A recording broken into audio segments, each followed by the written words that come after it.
축구 실력도 외계인, 외모도 외계인, 그리고 사생활까지도 외계인인 축구계의 기인 호나우지뉴. 많은 이들이 그를 넉살 좋은 바보 미소와 장난기 넘치는 표정으로 기억하고 있지만 사실 그의 인생은 끔찍한 어두움으로 가득했습니다. 그 시작은 호나우지뉴가 8살이던 어느 날, 사실 이날은 그에게 가장 행복했어야 할 날이었습니다. 프로축구 선수가 된 형이 파격적인 연봉을 받게 되며 그동안 살던 빈민가에서 벗어나 하루아침에 수영장이 딸린 대저택으로 이사를 가게 된 날이었죠. 그런데 바로 이 꿈의 집에서의 수영장 한복판에서 호나우지뉴는 평생을 잊을 수 없는 끔찍한 광경을 목격하게 되죠.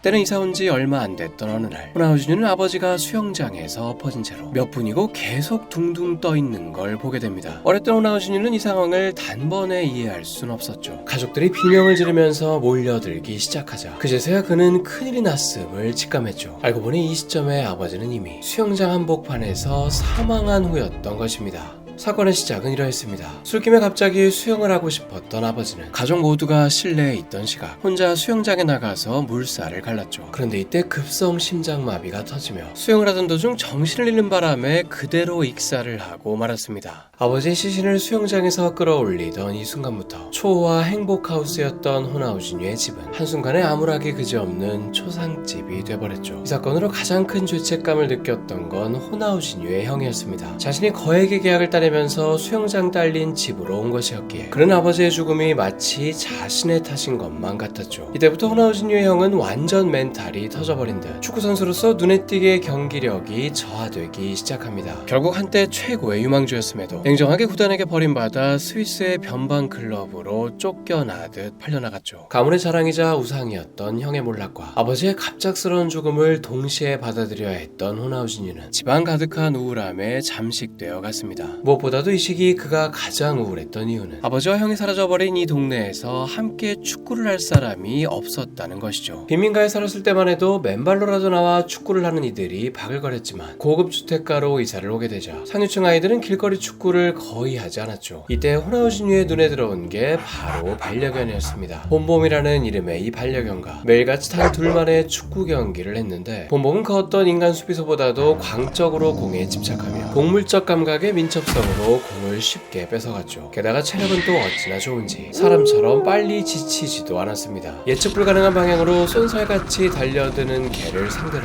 웬만한 발재간으로는 공을 지켜낼 수 없었죠. 이때부터 그는 탈인간급 창의적인 발재간을 고안하기 시작했고 이에 특유의 춤을 추는 듯한 드리블 실력을 갖게 됩니다. 개를 상대로 연습하던 그에게 인간 수비수는 굼뜬 존재였습니다. 이러다 보니 13살에 출전했던 한 풋살 대회에서는 혼자 여러 명을 제끼는 원맨쇼를 벌이며 한 경기에서만 무려 23골을 혼자 몰아쳤죠. 실제로 이때의 영상을 보면 두 명의 수비수를 거의 가지고 놀듯 제끼는 이런 모습들을 볼 수 있습니다. 이날 한 경기에서 23골을 몰아친 호나우지뉴의 활약은 외계인 소년이 나타났다는 제목으로 대서특필되었죠. 이렇게 어렸을 때부터 승승장구하던 호나우지뉴는 18살의 나이로 프로축구팀에도 데뷔합니다. 그런데 데뷔한 이 첫 해에 그는 중요한 결승전에서 브라질 국민들에게 어마어마한 충격을 선사하게 되죠. 그의 상대팀에는 브라질 국가대표의 주장이자 전설적인 수비형 미드필더인 둥가라는 선수가 있었는데 참고로 이 선수는 박지성이 가장 존경하는 선수로 꼽은 바 있을 정도이며 별명 또한 자물쇠일 정도로 철벽 수비로 정평이 나 있는 선수였습니다. 그런데 10대 소년 호나우지뉴가 이 둥가를 그야말로 아이 가지고 놀듯 농락하며 결승골까지 터뜨리는 대활약을 하게 되죠. 하도 못 막겠다 보니 나중에는 둘이 붙어서까지 막아댔는데 이마저도 호나우지뉴는 여유있게 빠져나갔습니다. 이런 호나우지뉴의 활약에 힘입어 팀은 우승을 차지했고 둥가는 이날 큰 심리적 충격을 받았는지 당초 예정보다 훨씬 더 이른 바로 그의 쓸쓸히 현역 은퇴를 선언했죠. 이런 호나우지뉴를 세계 축구의 중심이었던 유럽 팀들이 가만히 놔둘 리가 없었습니다. 수많은 팀들이 그를 향해 러브콜을 보내왔는데 이 중 호나우지뉴의 마음에 쏙 들었던 팀은 무한도전 물공 헤딩 앙리가 에이스로 있던 영국의 아스날이었죠. 그런데 이 팀으로의 이적을 코앞에 두고는 어이없는 일이 벌어졌습니다. 호나우지뉴 측의 여권 위조가 적발된 것이죠. 사건의 실상은 이러했습니다. 당시 영국은 비유럽인들에 대한 비자 발급 조건이 까다로워 실력 하나만큼은 확실했던 호나우지뉴조차 모든 조건을 충족시키지 못했죠. 이에 그의 대리인이었던 형이 불법으로 이중 국적인 척 이탈리아 가짜 여권을 구하려다가 제대로 덜미를 잡히게 되었습니다. 이에 호나우지뉴 형제는 대대적인 수사를 받게 됐죠. 이 소식이 유럽 구단들에게 알려지자 아스날을 포함한 많은 구단들이 그의 영입을 포기했습니다. 하지만 상대적으로 비자 발급 조건이 유했던 프랑스만큼은 그의 재능이 아깝다며 이적을 강력 추진했죠. 이 팀은 오늘날 이 시점에 이강인이 3년간 뛰었던 팀이자 프랑스의 파리를 연고지로 하고 있는 팀인 PSG였습니다. 그런데 이곳에서 호나우지뉴는 뜬금없이 축구가 아닌 다른 재능에 눈을 떠버리죠. 바로 반문화였습니다. 빈민가 출신인 호나우지뉴에게 있어서 프랑스라는 선진국의 수도 파리는 화려한 반문화와 파티의 유혹으로 가득했죠. 갓 20대가 된 그는 혈기왕성했고 특히 나이트클럽에 푹 빠져 많은 날들을 밤샘 파티로 지새웠습니다. 그리고 이런 그의 모습은 팀의 감독 입장에서는 눈엣갓이었죠. 당시 PSG의 감독은 규율을 매우 중시하는 완고한 성격이었는데 이런 그에게 있어서 호나우지뉴의 방종은 참을 수 없는 수준이었습니다. 그는 공개적 인터뷰를 통해 호나우지뉴는 파리의 반문화에 영혼을 빼앗겼으며 휴가를 떠나서도 예정된 복귀 날짜에 돌아오는 법이 없다. 그에겐 축구보다 호텔방에 여자를 데려오는 게 더 중요하다는 수위 높은 비판까지 했습니다. 실제로 호나우지뉴는 중요한 경기를 하루 앞둔 밤에 호텔방으로 여성들을 몰래 들여보내다가 적발된 적이 있었죠. 같은 팀 선수들이 전부 묵고 있던 호텔이었기에 이 같은 행동은 선수단의 분위기를 크게 흐릴 수 있었습니다. 이런 일이 반복되다 보니 구단 관계자는 호텔 로비를 지키고 있다가 호나우지뉴가 여자들을 데려오면 제지했는데 이때도 호나우지뉴는 이건 내 사생활이니 존중해달라며 관계자의 만류를 뿌리치고 당당히 방 안으로 들어갔죠. 이런 골칫덩어리 행각에도 불구하고 구단 입장에서 기가 찼던 건 하루가 멀다 하고 파티에 빠져 살면서도 막상 경기에 나가기만 하면 중요한 골들을 빵빵 터뜨리며 팀을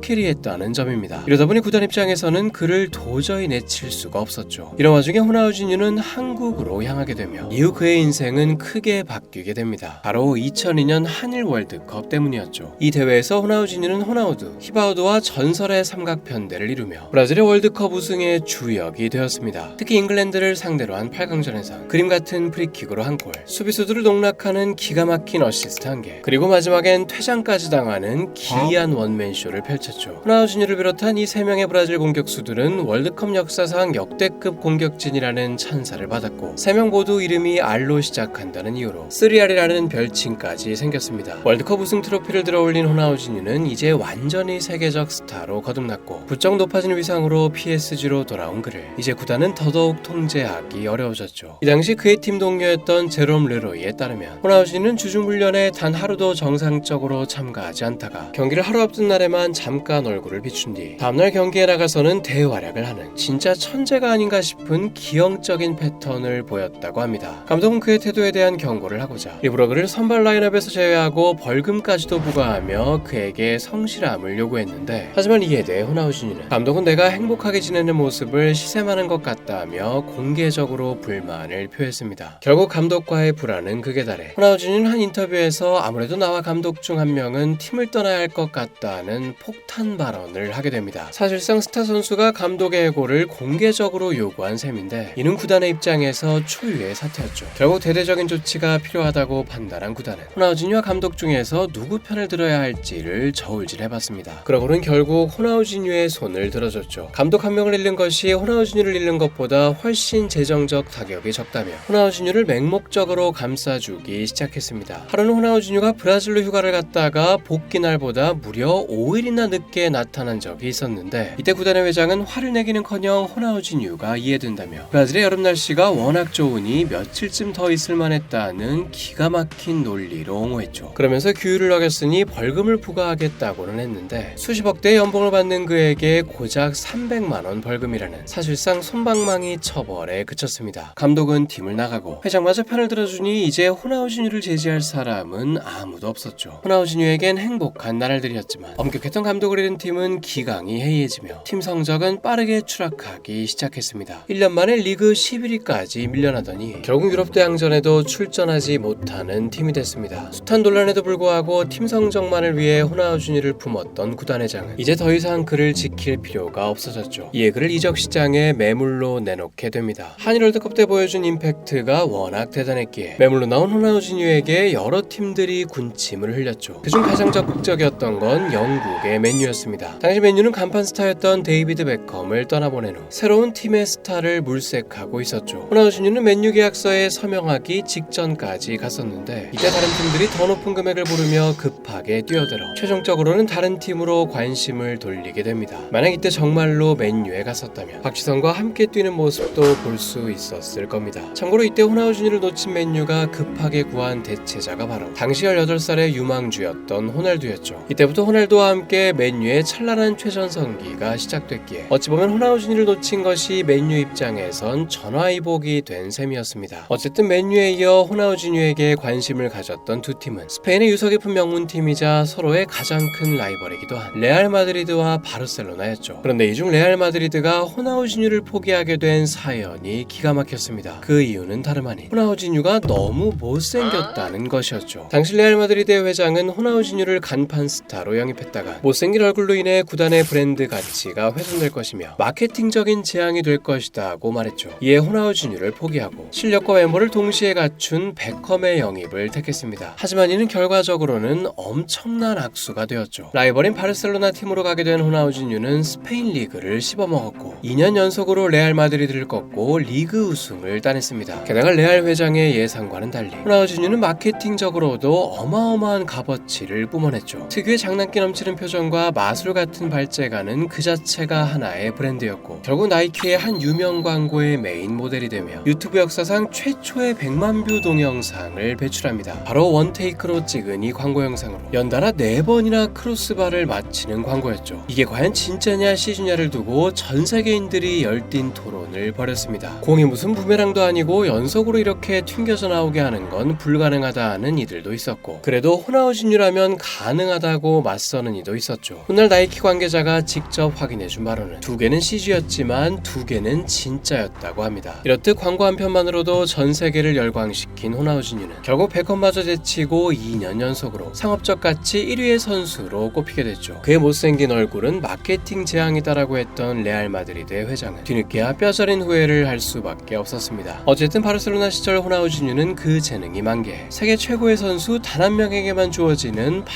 발롱도르상까지 거머쥐었죠. 이 시기 그가 비교적 방탕한 생활을 멀리하고 축구에 더 집중할 수 있었던 이유는 다름 아닌 그의 가족 때문이었습니다. 혼자 자취를 하던 프랑스 때와는 달리 바르셀로나로 온 그에겐 어머니가 함께 있었죠. 아들의 한심한 사생활을 고쳐주겠다며 아들의 집으로 이주해왔던 것인데 뒤이어 여동생까지도 이 집으로 이주해오며 두 여자는 호나우지뉴에게 단단히 정신교육을 시켰습니다. 때로는 살벌하게 감시를 하고 때로는 또 부드럽게 달래기도 하며 그가 엇나가지 않도록 계속 신경을 써줬죠. 어릴 적 아버지를 잃은 이후 호나우지뉴는 어머니에 대한 애정이 특히나 각별했습니다. 그런 어머니가 낯선 타지로까지 와서 자신을 챙겨주자 호나우지뉴는 파티를 완전히 그만둔 것까지는 아니어도 최소한 중요한 경기를 앞두고는 자중하는 모습을 보였죠. 천재가 자기 관리까지 시작하자 이 시절 호나우지뉴는 그야말로 경기장에서 날아다니며 구단 역사에 길이 남을 활약을 이어갔습니다. 하지만 어느 날 갑자기 집안에 큰 변화가 닥치며 호나우지뉴는 빠르게 전성기를 잃게 되죠. 그 시작은 같이 살고 있던 여동생이었습니다. 어느 날 여동생에겐 남자친구가 생겼는데 이 남자친구가 프랑스로 발령을 받게 되면서 여동생은 남자친구를 따라 프랑스로 이사를 가버렸죠. 이에 집안에는 호나우지뉴와 어머니만 남게 됐고 혼자서만 집안에 있는 시간이 많아진 어머니는 낯선 타지에서 향수병에 시달리기 시작했습니다. 결국 버티다 못한 어머니는 브라질로 귀국을 해버렸고 이에 호나우지뉴는 또다시 혼자 있게 되었죠. 주변에 통제하는 사람도 없어지고 대저택에 혼자 남겨져서 외롭기도 했던 호나우지뉴는 또다시 밤문화와 클럽을 찾는 악순환에 빠지기 시작합니다. 이제 훈련장에서의 지각은 다시 일상이 되었죠. 전날 밤 늦게까지 파티를 하고는 느즈마키 훈련장에 나와서 몸이 안 좋다는 핑계로 마사지실로 들어가 마사지나 받으며 잠을 쿨쿨 자는 것으로 수많은 훈련을 빠졌습니다. 그리고 이런 생활 습관이 더 악화됐던 건 당시 팀의 감독도 한몫했죠. 당시 감독이던 레인카르트는 유한 성격의 지도자였고 호나우지뉴의 천재성에 깊이 매료되어 있었습니다. 경기력만 좋으면 만사 오케이라는 태도로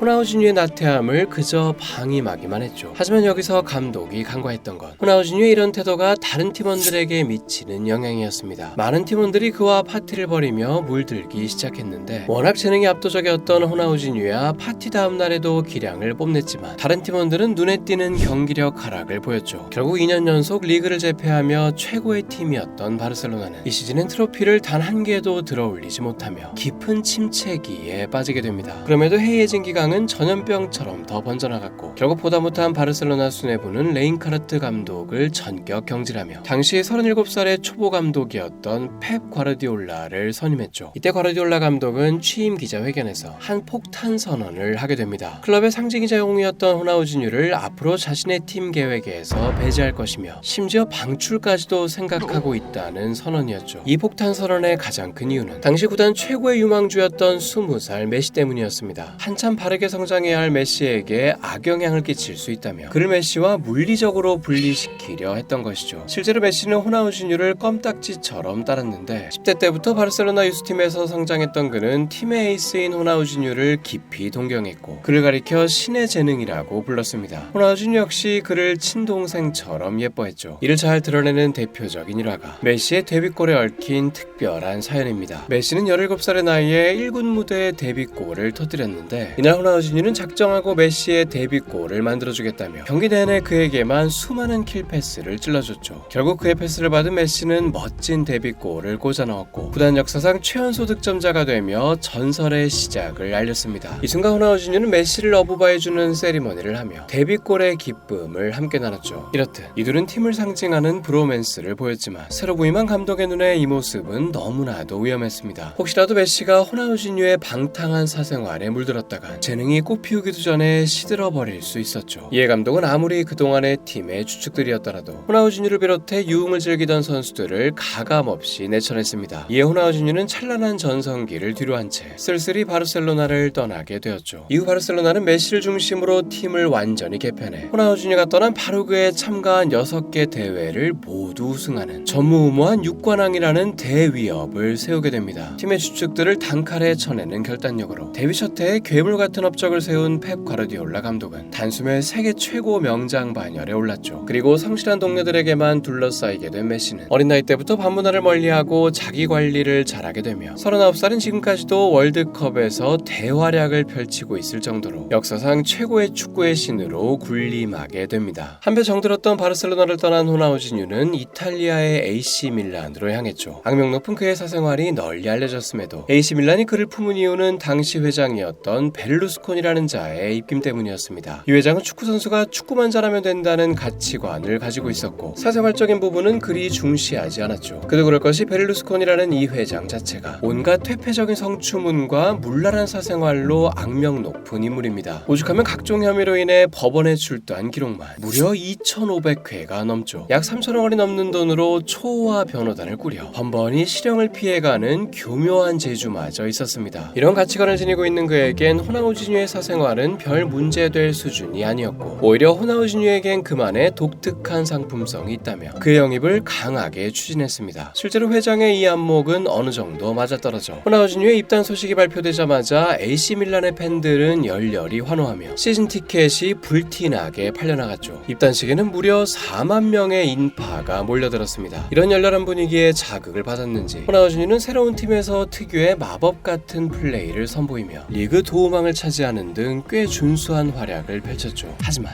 팬들이 그에게 등을 돌릴 때까지는 그리 오랜 세월이 걸리지 않았습니다. 해이해진 호나우지뉴는 또 새로운 도시의 반문화에 푹 빠져 헤어나오질 못했죠. 새벽녘에 여성들의 부축을 받으며 술집에서 기어나오는 등 인상을 찌푸릴 만한 모습들이 자주 보도됐습니다. 그러면서 기량이라도 유지가 되면 모를까 체력이며 경기력이며 날이 갈수록 눈에 띄게 저하됐죠. 누가 봐도 축구선수답지 않은 후덕한 몸매마저 갖게 됐습니다. 이런 상황에서 팬들을 폭발시켰던 건 그 유명한 밀란 더비 사건. 라이벌이었던 인터밀란과의 경기를 앞두고 호나우지뉴가 선 넘는 행동을 벌인 사건이었습니다. 호나우지뉴는 이 중요한 경기를 앞두고 고급 호텔의 스위트룸을 빌려 사흘 연속 대규모 파티를 주최했죠. 팀원들까지 꼬드겨서는 광란의 시간을 보냈는데 이 사실을 알게 된 언론은 이를 대대적으로 보도하며 비난했습니다. 그러다 결국 다가온 경기 당일 AC 밀란은 상대팀이 무려 2명이나 퇴장당했음에도 무기력한 경기 끝에 0대2로 완패했죠. 이에 팬들의 분노는 극에 달해 이 기회에 호나우지뉴의 버릇을 단단히 고쳐야 한다는 여론이 일기 시작했습니다. 이에 관련하여 팬들이 벌인 유명한 사건이 하나 있죠. 때는 어느 늦은 밤, 호나우지뉴는 그날도 클럽에서 음주 가무를 즐기고 있었습니다. 때마침 이 모습을 한 AC 밀란의 팬이 목격하게 됐는데, 이때 그는 친구들을 클럽으로 우르르 소집해 무리를 지어 호나우지뉴에게 다가갔죠. 그러더니 당장 집으로 돌아가서 프로 선수답게 수면을 취하라고 말하며 각종 욕설과 협박을 해댔습니다. 분위기가 워낙 험악했던지라 호나우지뉴는 그날만큼은 바로 집으로 향했다고 하죠. 호나우지뉴로 인해 곤혹을 겪은 건 팬들뿐만은 아니었습니다. 본의 아니게 그로 인해 팀원들 사이에서는 파벌이 둘로 갈라지고 말았죠. 그와 철저하게 대척점에 있던 선수는 같은 브라질 출신이자 실력, 성실함, 그리고 잘생긴 외모까지 모든 걸 갖춰 일명 엄친아로 불리던 카카였습니다. 그 역시도 호나우지뉴와 마찬가지로 발롱도르를 수상한 바 있었기에 이들은 실력 면에서도 막상막하였죠. 다만 생활태도만큼은 호나우지뉴와 상극이었는데, 카카는 워낙 신앙심이 독실해 결혼 전까지 혼전 순결을 유지하는 것으로 유명했고, 경기를 앞둔 라커룸에서조차 성경책을 읽었습니다. 그가 골 세레머니를 할 때마다 두 손으로 하늘을 가리키는 이유도 신께 감사함을 표하기 위한 제스처이죠. 이런 카카에게 있어서 방탕과 나태의 아이콘인 호나우지뉴는 상극이었고, 심지어 플레이하는 포지션마저 겹치니 경기 안팎으로 자꾸만 신경이 쓰이는 존재였습니다. 이런 둘의 미묘한 대립구도 속에서 팀원들은 호나우지뉴와 더 친한 부류와 카카와 더 친한 부류로 자연스럽게 나뉘었죠. 그리고 이때 바로 그 유명한 파투 사건이 터지고 맙니다. 파투는 브라질 국적의 유망주 선수로 당시 17살의 나이로 AC 밀란에 합류한 지 얼마 안 된 시점이었죠. 이 당시 파투는 전 세계 스카우터들로부터 메시급 재능이라는 평가를 받고 있었고, 실제로도 불과 17살의 나이에 성인팀 데뷔골을 터뜨려 축구 왕제 펠레가 가지고 있던 최연소 득점 기록마저 갈아치운 선수였습니다. 그런데 이런 파투가 AC 밀란에 입단하며 큰 변화를 겪게 되죠. 입단하자마자 라커룸에 가게 된 파투는 팀이 두 집단으로 갈라져 있는 걸 알게 됐습니다. 이때는 아직 호나우지뉴가 입단하기 전이었는데, 이때 카카와 대척점에 있던 일명 유흥파의 수장은 브라질의 또 다른 레전드 호나우두였죠. 호나우두는 파릇파릇했던 10대 소년 파투에게 다가가 불쑥 성인 잡지 하나를 보여주며 내 유흥그룹에 합류할 텐가, 아니면 카카의 따분한 성경그룹에 합류할 텐가 라며 양자택일을 요구했습니다. 여기서 파투는 유흥그룹을 택하고 말았죠. 이로부터 얼마 안가 호나우두는 팀을 떠나게 됐고, 바로 이 자리에 바톤 터치를 하듯 호나우지뉴가 합류하게 됐습니다. 새로운 유흥파의 수장이 된 그는 유흥 새내기에 불과한 파투에게 차원이 다른 광란의 파티가 무엇인지를 몸소 알려줬죠. 일명 호나우지뉴 풀코스를 맛본 파투는 더 깊이 유흥의 늪으로 빠져들었고, 어느새 그의 천재적이었던 재능은 끝없는 주색에 점점 더 잠식되어 갔습니다. 게다가 이 시기 가장 충격적이었던 게 있다면 당시 파투에게는 아내까지 있었다는 사실이죠. 불과 19살의 나이에 연상의 모델과 결혼을 한 상태였는데, 결혼 직후에 한참 신혼이었던 시기였음에도 파투는 호나우지뉴와 파티 삼매경을 이어갔습니다. 결국 이런 모습을 견디지 못한 아내는 이혼을 요구했고, 이들은 결혼한 지 불과 9개월 만에 갈라서게 되었죠. 이혼을 당했음에도 파투는 정신을 차리지 못했고 계속 유흥에 탐닉했습니다. 이에 AC 밀란의 팬들은 단단히 그에게 뿔이 났죠. 구단의 미래이자 역대급 유망주라며 큰 기대를 걸었던 만큼 실망은 배가 되어 돌아왔습니다. 팬들은 파투를 타락시킨 가장 큰 원인으로 호나우지뉴를 꼽으며 호나우지뉴를 방출하라며 맹비난을 쏟아냈죠. 그런데 사태가 이 지경이 됐음에도 구단의 회장은 어떻게든 자신의 최애 선수인 호나우지뉴를 지키고 싶어 했습니다. 그러자 때마침 이 시기에 새로 부임한 감독이 하루가 멀다 하고 그에게 전화를 걸어 호나우지뉴를 내보내야 한다고 설득했죠. 하루는 회장이 그래도 오늘 아침엔 제 시간에 훈련장에 오지 않았느냐 하며 감독을 달랬는데, 이때 감독은 분통을 터뜨리며 제 시간에 도착한 건 맞으나 나이트클럽에서 밤을 새우고는 옷도 안 갈아입은 채 온 것이라며 훈련장으로 출근한 게 아니라 사실상 훈련장으로 퇴근을 한 것이다 라고 쏘아붙였습니다. 이 말을 들은 구단 회장은 이제 더 이상 쉴드가 불가능함을 직감하며 호나우지뉴를 내보내는데 동의했죠. 이에 호나우지뉴는 불명예스럽게 거의 쫓겨나듯 30의 나이에 고국인 브라질로 돌아갑니다. 그래도 고국인 브라질 입장에서 호나우지뉴는 레전드 선수인지라 악명 높은 사생활에도 불구하고 여러 브라질 프로팀들의 러브콜이 쏟아졌죠. 이중 호나우지뉴가 한 팀을 택하는 과정에서 바로 그 유명한 유흥계약서라는 게 탄생됩니다. 그 끝내 유흥만큼은 포기할 수 없던 호나우지뉴가 입단을 앞두고는 축구계 역사상 유례없는 계약 조건을 요구한 것이죠. 이 계약서 조항에는 일주일에 최소 2번은 구단의 간섭 없이 밤샘 파티에 갈 수 있다는 말이 적혀 있었습니다. 일반적인 경우라면 즉각 거절할 만한 황당한 요구였으나 스타 플레이어의 영입이 절실했던 이 플라멩구라는 구단은 이런 기상천외한 조항마저 울며 겨자 먹기로 받아들였죠. 이에 호나우지뉴는 경기 전날조차 합법적으로 유흥을 모습을 즐길 수 있었습니다. 그런데 이런 파격적인 조건에도 불구하고 호나우지뉴의 방종은 구단의 예상을 훨씬 더 웃돌았죠. 주 2일은커녕 생일을 맞이한 그는 5일 연속으로 생일 파티를 하겠다며 한 러브 호텔을 통째로 대여하더니 5일 연속으로 광란의 파티를 주최했습니다. 당연히 이 기간 동안엔 훈련조차 참가하지 않았죠. 팀이 연전연패를 거듭하고 있었는데도 말이죠. 이에 플라멩구 구단의 회장은 극단적인 해결책을 마련하는데 3,500만 명에 달하는 플라멩구의 모든 팬들에게 이런 공지를 날린 것입니다. 일명 호나우지뉴 신고 전용 전화번호를 개설할 테니 호나우지뉴가 한밤중에 유흥을 즐기는 모습을 목격한다면 즉시 이 전화번호로 제보하라는 공지였죠. 실제로 이날 이후 호나우지뉴에 대한 제보가 빗발치며 그가 놀고 있는 곳으로 구단 관계자가 출동해 그를 강제로 집으로 돌려보내는 웃지 못할 총극이 밤마다 연출됐습니다. 하지만 이런 극한의 조치조차 호나우지뉴의 유흥사랑을 포기시킬 순 없었고 결국 참다 못한 구단은 그를 방출해버리고 말았죠. 방출이 됐음에도 역시 역대급 재능은 재능인지라 호나우지뉴를 원하는 팀들은 여전히 있었습니다. 이에 그는 바로 브라질의 다른 팀에 입단할 수 있었는데 그런데 이 입단을 발표하는 기자회견 때 호나우지뉴는 한순간에 거액을 날려버리는 끔찍한 실수를 저지르고 말았죠. 바로 그 유명한 콜라 한 모금 사건입니다. 기자회견 중 목이 말랐던 호나우지뉴는 앞에 놓여있던 펩시 콜라의 뚜껑을 따고는 그대로 들이켰죠. 이 장면은 수많은 카메라에 담겨 전 세계로 송출됐는데 이게 왜 큰 문제였냐 하면 당시 호나우지뉴는 코카콜라와 수십억 대에 달하는 개인 스폰서십 계약을 맺고 있었기 때문입니다. 즉 코카콜라 공식 홍보대사가 수많은 카메라 앞에서 경쟁업체인 펩시를 맛깔나게 들이켜버린 것이죠. 호나우지뉴는 이날 자신이 코카콜라와 계약을 맺고 있던 걸 깜빡했다고 합니다. 이 사실을 알게 된 코카콜라 경영진은 노발대발하며 즉각 계약 해지를 통보했죠. 이렇게 해서 한 모금의 목축임으로 인해 호나우지뉴는 수십억을 날리게 되었습니다. 이렇듯 호나우지뉴는 특유의 허당기로 인한 에피소드가 워낙 많죠. 이를 가장 잘 드러내는 사건이 바로 감옥까지 가게 만들었던 공항에서의 사건입니다. 어느 날 호나우지뉴는 파라과이의 한 사업가로부터 어린이 축구교실 행사에 초청받았습니다. 호나우지뉴가 이를 받아들이자 파라과이 사업가는 이런 좋은 일에 함께해준 당신은 파라과이의 명예 시민이라며 파라과이 여권을 선물이란답시고 보내왔죠. 호나우지뉴는 아무 생각 없이 이 여권을 입국 심사 때 제출했습니다. 당연하게도 진짜가 아닌 가짜 여권이었죠. 호나우지뉴는 그 즉시 체포되었고 졸지에 범죄자로 몰려 수사를 받게 됐습니다. 아무리 유명인이라지만 위조 여권은 중대한 범죄인지라 경찰은 그를 철저하게 조사했는데 호나우지뉴의 변호사는 이 사람이 원래 바보라서 그냥 생각 없이 한 행동이라며 선처를 부탁했죠. 실제로 이날 호나우지뉴가 참 바보 같았다고 볼 수 있는 게 사실 그는 브라질 시민이었던지라 애초에 파라과이에 입국할 때 여권을 제출할 필요가 없었습니다. 남미 국가들끼리 맺은 조약에 따라 그냥 브라질 신분증만 있어도 쉽게 입국이 가능했죠. 그런데 파라과이의 명예 시민이 됐다는 것에 으쓱해 굳이 파라과이 여권을 제출했던 것입니다. 호나우지뉴의 변호사는 재차 그냥 바보라서 그랬으니 봐달라고 거듭 부탁했지만 파라과이 측은 아무리 유명인이라도 법은 법이라며 그를 기어코 교도소로 보내버렸죠. 호나우지뉴는 흉악한 범죄자들이 자신에게 끔찍한 짓을 벌일지 모른다는 공포에 잔뜩 긴장하며 교도소에 입소했습니다. 그런데 입소 첫날 호나우지뉴는 뜻밖의 엄청난 환대를 받게 되죠. 그도 그럴 것이 수감자들 입장에선 안 그래도 따분한 교도소에서 갑자기 세계적인 슈퍼스타가 들어와 자신들과 함께 생활한다고 하니 이건 완전 꿀잼 이벤트였습니다. 너도나도 축구 기술들 좀 알려달라며 달라붙었죠. 생각보다 우호적인 분위기에 호나우지뉴는 자신감을 되찾았고 수감자들에게 축구 기술을 알려주거나 교도소 풋살 대회에 나가 우승을 하는 등 이 시기 꽤나 괜찮은 추억을 쌓았다고 합니다. 그렇게 30일간의 슬기로운 감방 생활 끝에 호나우지뉴의 출소 날이 다가오고 말았죠. 마지막 날 그는 수감자들과 함께 바비큐 파티를 벌이며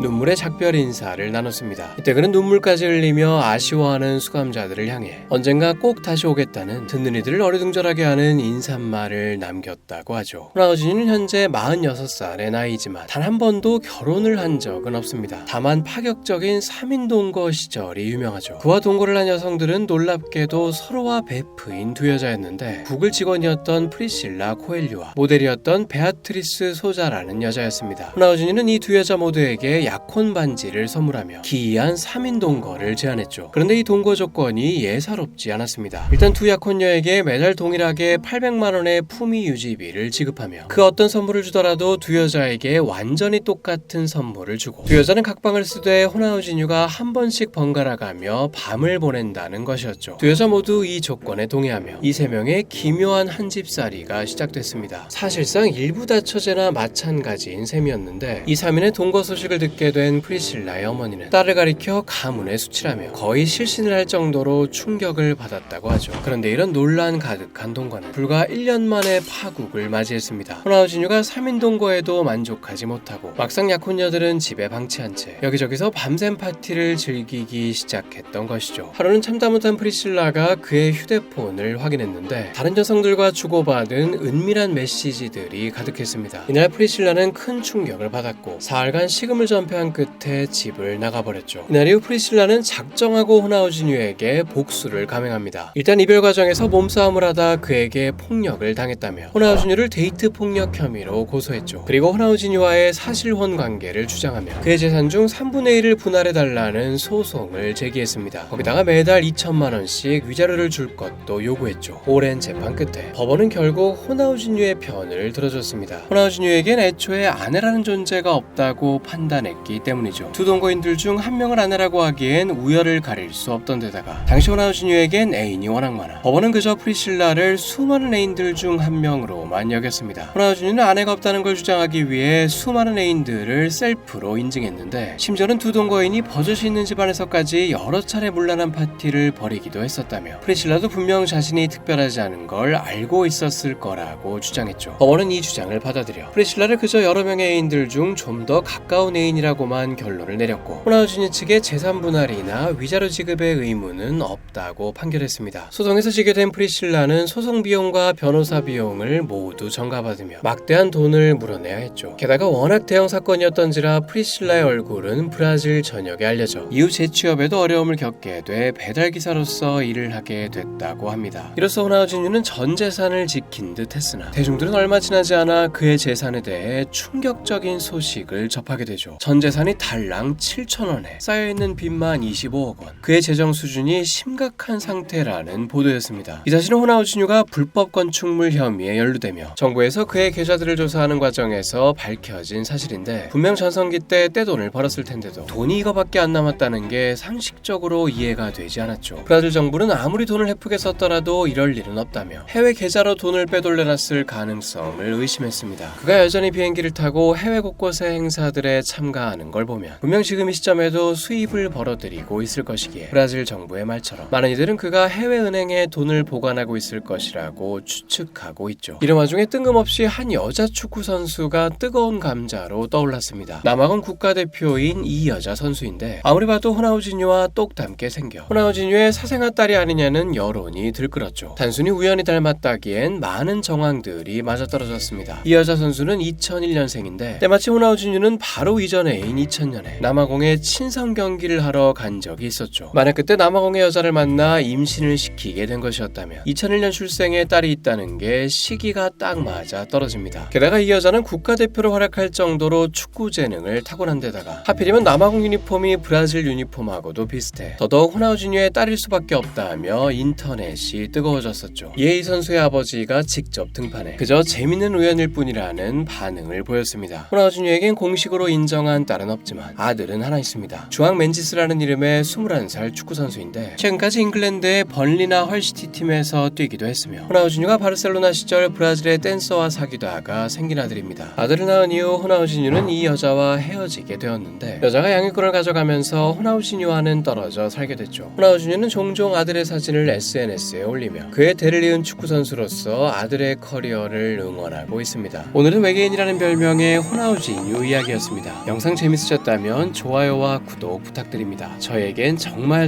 큰 힘이 됩니다. 그럼 다음 영상으로 돌아오겠습니다.